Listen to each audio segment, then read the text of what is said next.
So when Allah uses sawfa, in this case about judgment day, He's referring to the non-believers who don't believe on the day of judgment itself. And even if they do, they believe it's not today, it's going to come after a long, long time. How do you master Arabic reading? To start from the very beginning, when you don't even know a single letter, all the way to you are now capable to read on your words do not come out of three types of words. How do you read Arabic without having harakat? If perhaps you received a homework or maybe something that would assist you, but if you don't have a teacher, you are in great danger. Great danger. الرحمن الرحيم الحمد لله رب العالمين وصلى الله وسلم وبارك على خاتم الأنبياء والمرسلين وعلى آله وصحبه والتابعين ومن تبعهم بإحسان إلى يوم الدين أما بعد. Assalamu alaikum wa rahmatullahi wa barakatuh. Now in this class what we're going to look at is Arabic numerals, meaning Arabic numbers. And for us, our understanding, when we say Arabic numbers, majority of the times we think about 1 to 10, 1 to 100 and that, which is not wrong. But actually, in reality, there's more than that. What we need to pay attention to is the fact that there's more than that. Just from just counting as 1, 2, 3, it doesn't happen that way. Because let me show you an example. As you can see, Arabic numerals, that's what we're looking at. But if you look at Al-Arabiyyatu bayna yadayk, Al-Arabiyyatu bayna, look at this. Read with me. Al-Wahda Al-Thalitha. Al-Thalitha. Okay? And then you have somewhat Al-Hiwaru Al-Awwal. Let me just take this watch off. Al-Hiwaru Al-Awwal, the first conversation. Undur wastami' wa'a'id. Now that's one. Okay? And Ad-Darsu Al-Thalitha Ashar. Ad-Darsu Al-Thalitha Ashar. That's how you read it. Okay. In this hiwar over here, which is the conversation, you notice that there's the number 5, khamsa, and the number tis'a. Okay, and the number tis'a. These numbers exist everywhere. وَلَوْ نَظَرْتَ إِلَى الْقُرْآنِ, and if you look at the Quran, you'll notice something amazing. Look carefully, look. In Surah Al-Kahf, verse number 22, Allah says, سَيَقُولُونَ, and they will say, سَيَقُولُونَ ثَلَاثَةٌ, they were 3, رَابِعُهُمْ, and their fourth, not 4, their fourth, كَلْبُهُمْ, their dog. وَيَقُولُونَ, and they say, خَمْسَةٌ, actually they were 5, سَادِسُهُمْ, and their sixth, كَلْبُهُمْ, their dog, رَجْمًا بِالْغَيْبِ. They're just throwing around statements, they don't even know the reality. A rajm is when you just throw out a statement, for example. And the word rajm also is used for example, if there is a jinayah, so basically a penalty that needs to be paid from a crime that has been committed, and then now a rajma has to take place, which is throwing stones on someone. وَيَقُولُونَ سَبَعَةٌ, and they will say, and they're saying, they were 7, وَثَامِنُهُمْ, and their 8th, not 8, their 8th, كَلْبُهُمْ, it was their dog. قُلْ رَبِّي أَعْلَمُ بِعِدَّتِهِمْ مَا يَعْلَمُهُمْ إِلَّا قَلِيلٌ. Say, my master is more knowledgeable in their numbers, with their numbers of how many were they. مَا يَعْلَمُهُمْ إِلَّا قَلِيلٌ. Not many of them do have any knowledge of that. فَلَا تُمَارِ فِيهِمْ إِلَّا مِرَاءً ظَاهِرًا وَلَا تَسْتَفْتِ فِيهِمْ مِنْهُمْ أَحَدًا. Now, to bring to your attention, what you need to realize is that when we look at numbers, we're not going to look at numbers in the conventional manner, in terms of wahid, ithnain, thalatha. Of course, we're going to look at that. It's very, very important. That's where it all begins. It's the introduction to numbers. But as a student who wants to study Arabic really, and also become a student of knowledge and build yourself, build your way up to the Arabic ladder, inshallah ta'ala, may Allah grant us knowledge which is beneficial, knowledge that serves ourselves, serves our family, serves our community, serves our ummah at large, inshallah. Ameen ya Rabbil Alameen. You notice, if you look carefully, you need more than that. It doesn't stop there. So every time when you read, for example, in Al-Arabiyyatu bayna yadayk, as the most simplest of example, or you read in the Quran, so you notice that these numbers are there, and they're not just 1, 2, 3, and 4. Actually, it's beyond that. But what we're going to do is just introduce the numbers from 1 to 10 by looking at both types, inshallah ta'ala. And in those types, there's also some branches of that, and you will see bi'idhnillah al-karim. So look at the whiteboard, bi'idhnillah, not even the whiteboard, this PowerPoint. Arabic numerals, al-arqam al-arabiyya, Arabic numbers. Okay, so what do we have? Wahid, this is how you write it in Arabic. You write it as wahid. I want you to read this. If you can read, fa ahlan wa sahlan. If you can read, fa ahlan wa sahlan. Simple as that. Ithnan, we say ithnain, but ithnan is two. Okay, two. Thalatha, that's how you see three when it's written, and that's how you see two when it's written. That's how you see one when it's written, inshallah. Arba'ah, four. Khamsa, five. Understood? That's very simple. I want you to memorize these numbers, how they look, and also I want you to memorize the names. If you see the number and then you can recognize it, you have to say it in Arabic. Understood? So for example, if I write over here, أي رقم هذا? What raqam is this? What number is this? You have to tell me this is number what? Arba'ah. Arba'ah. If you see, for example, it is written as khamsa, khamsa like this, how do you write the actual number itself? How do you write it? You write it like this. Understood? Without leaving a gap anyways. Forgive my handwriting. The other one is by computer. Khamsa. All right, that's how you write it.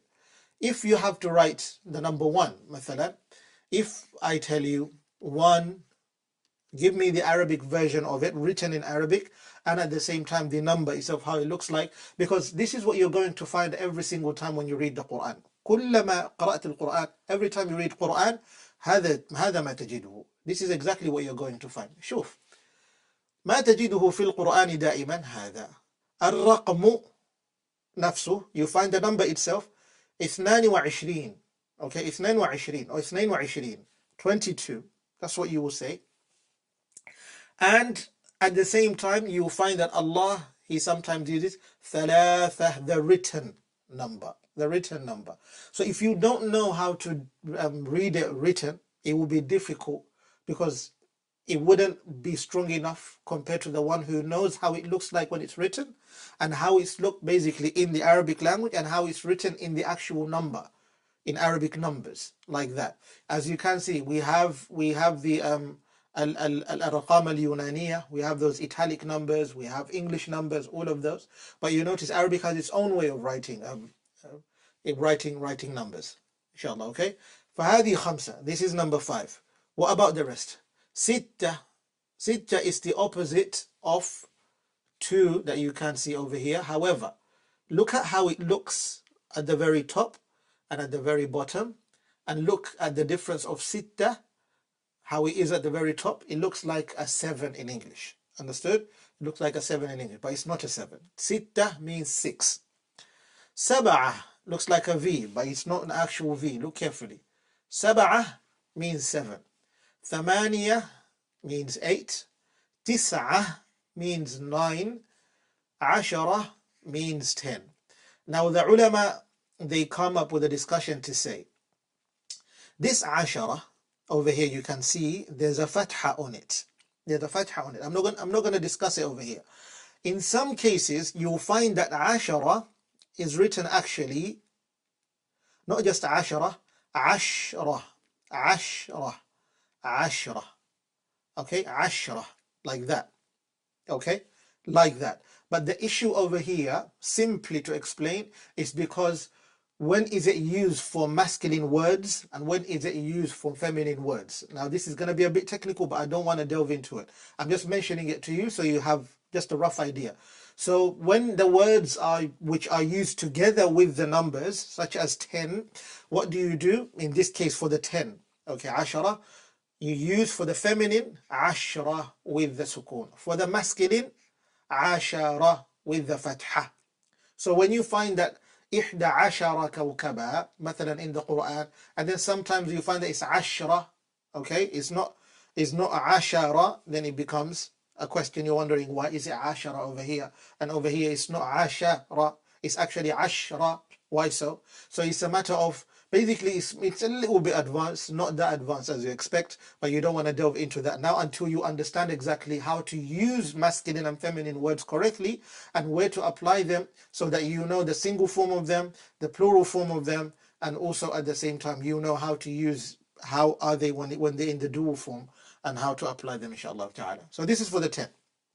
Now, reaching up to here, as we've covered up to number 10, it is simple as you can see it. أليس كذلك? So if you're asked, how do you say one in Arabic? تقول واحد. كيف يكتب واحد? How is one written? You will say one, the way it was written. مثلا, I want you to write it in Arabic words themselves. How do you write it? Waw, fatha with alif, and then ha with a kasra and dal, where you don't have to add anything.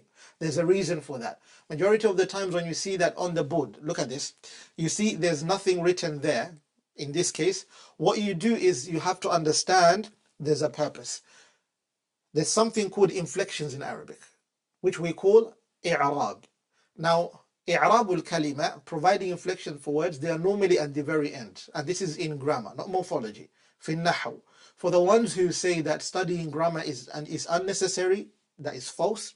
For those who say that you should study only grammar, that is false.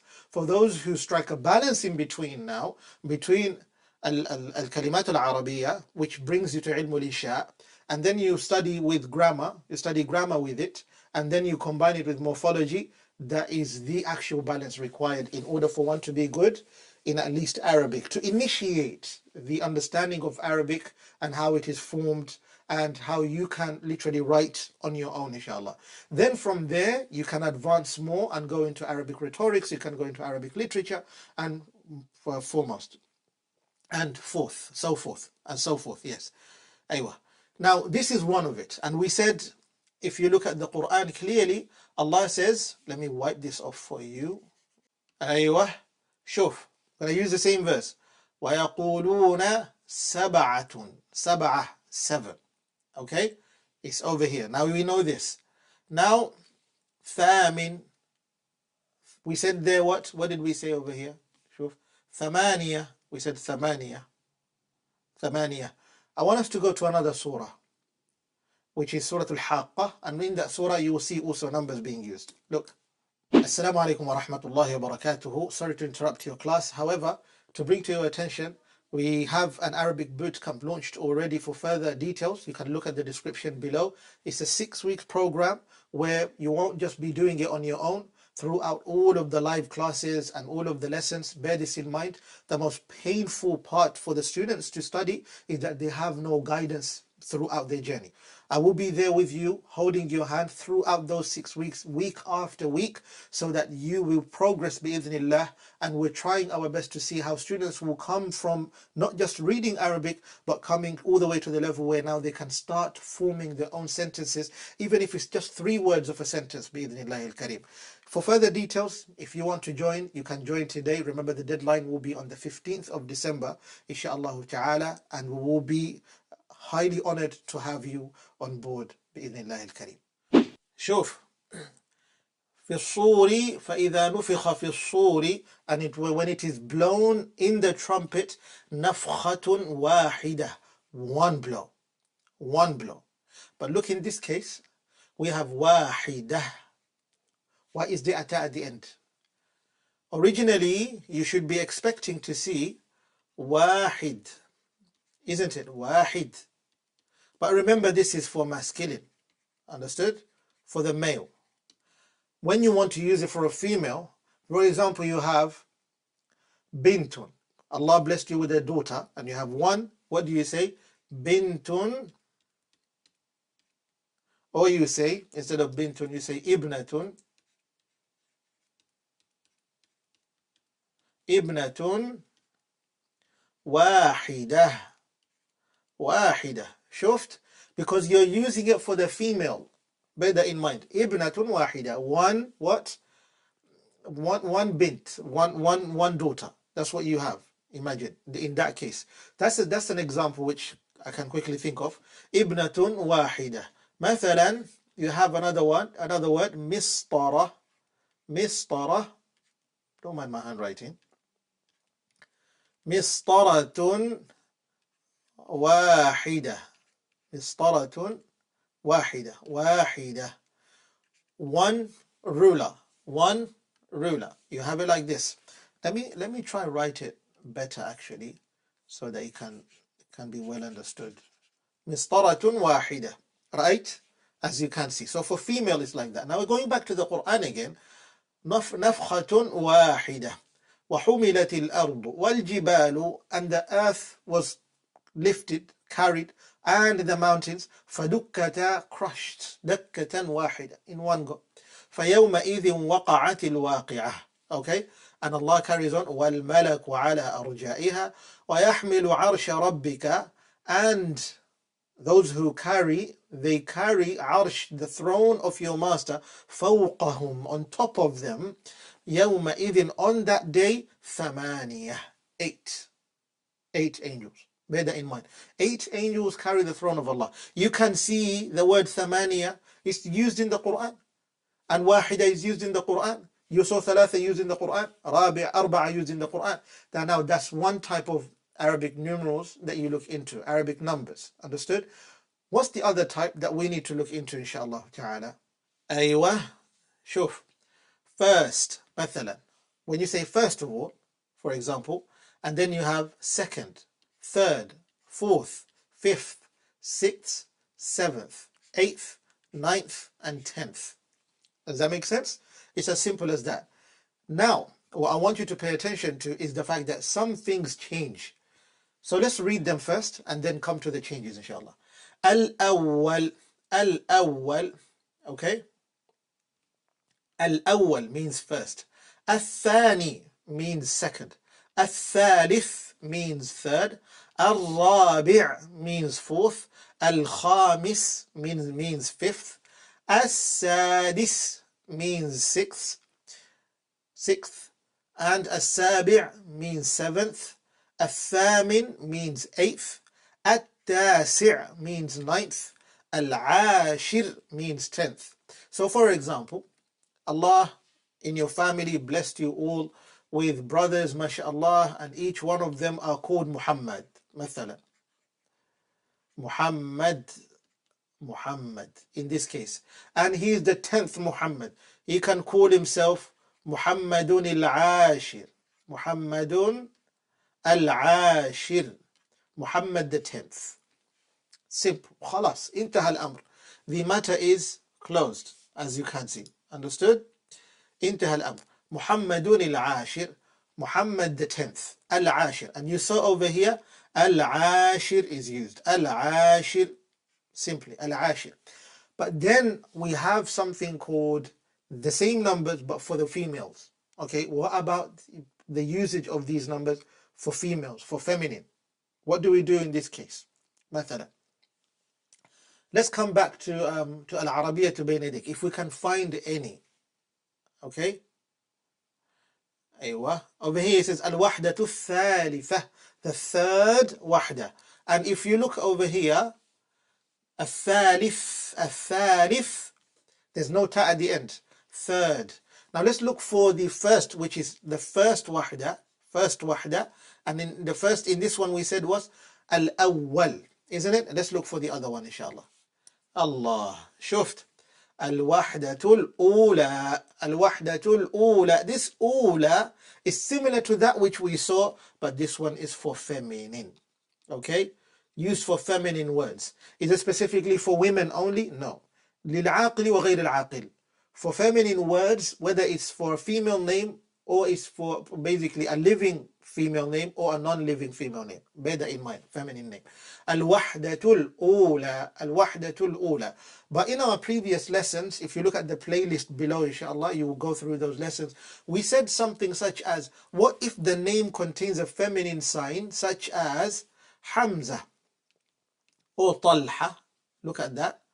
Talha. Okay? Talha. Talha is a masculine name. Bear that in mind. Talha is a masculine name. Now, do we say الثانية, second, مثلا, if you want to say a second, do we say that, or do we say al-awwal if you want to say for the first? Okay, طلحة al-awwal, we say al-awwal because this is a masculine word. Understood? If we use in this case, if we use in this case, let me change the green for a tick. Yes, there you go. If we use in this case, al-ula, in this case, what happens? This is wrong. You cannot say that. Bear that in mind. لذلك, if you look over here, you'll notice we did also put together al-ula first. Okay? Al-ula, al-thaniya, second. Al-thalitha, third. Al-rabi'a, fourth. Al-khamisah, fifth. Al-sadisah, sixth. Al-sabi'ah, seventh. Al-thaminah, eighth. Al-tasi'ah, ninth. Al-ashirah, 10th. Bear that in mind. That's how you say them. I wouldn't want to repeat again because remember this is a video. You can go through it again inshallah ta'ala and benefit from it bi'idhnillahi al-kareem. However, what I want you to do now inshallah is to join our Telegram group, subscribe to our mailing list, subscribe to this channel, share this channel to your loved ones, and just to bring to your attention inshallah ta'ala once again is that we have launched an Arabic boot camp, which is a six week boot camp, quite intensive, but it is guided with the teacher. I will be there to guide you throughout the whole course bi'idhnillahi al-kareem. If you want further information, inshallah, you can look at the description below and benefit from it. However, at the same time, don't forget that for you to join the Telegram group, you're not just now, for example, that we've covered this, that you're just going to get updates for the academy. Actually, we're going to send a homework in regards to these numbers for you to juggle your mind and go back to the lesson again and again so that you can answer the homework correctly, inshallah. But if you want the correct answers, for the homework, then subscribe to our mailing list. You'll receive the answers to the homework, inshallah ta'ala. Wa sallallahu wa sallam wa baraka ala nabiyyina Muhammad wa ala alihi wa sahbihi ajma'in. Vocabulary using Al-Arabiyyah bayna yadayk on this third part of the book, which is book 1 inshallah ta'ala. So when Allah uses sawfa in this case about judgment day, He's referring to the non-believers who don't believe on the day of judgment itself, and even if they do, they believe it's not today, it's going to come after a long, long time. How do you master Arabic reading? To start from the very beginning when you don't even know a single letter, all the way to you are now capable to read on your words do not come out of 3 types of words. How do you read Arabic without having harakat? If perhaps you received a homework or maybe something that would assist you, but if you don't have a teacher, you are in great danger.